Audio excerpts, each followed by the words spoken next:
Алла Таалага бардык мактоолор болсун. Ошо көптөн күткөн күндөр келди.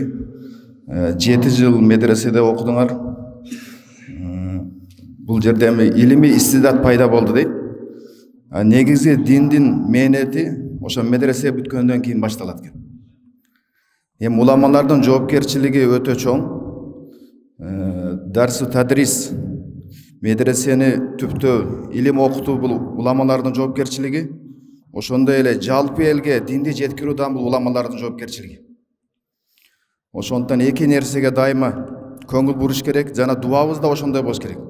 Алла Таала бизди дават табликке да кабыл кылсын, дарсу тадриске да кабыл кылсын деп дайыма биздин дуабыз, дайыма биздин пикирибиз ушул болсун.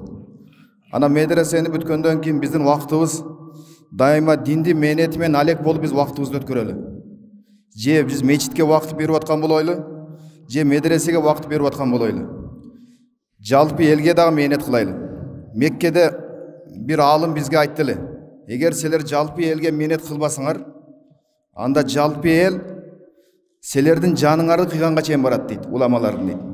Эгер уламалар жалпы элге мээнет кыла турган болсо, анда ошол эл уламалар үчүн өзүнүн жанын курбан кылганга даяр болот дейт. Ошондон уламалардын жоопкерчилиги өтө чоң. Силер уламалардын катарга кошулдуңар. Эми дин мээнетиге кабыл кылсын деп дайыма дубада кылайлы. Биздин устазыбыз Мулана Абдурахман рахматулла алейхи айтат эле: дин мээнетин ошо киши кыла алат, кимди Алла кабыл кылса. Ошончо кыла алат, Алла Таала канча кабыл кылган болсо. 7 жыл мына Алла кабыл кылып ушу жерге жеттиңер.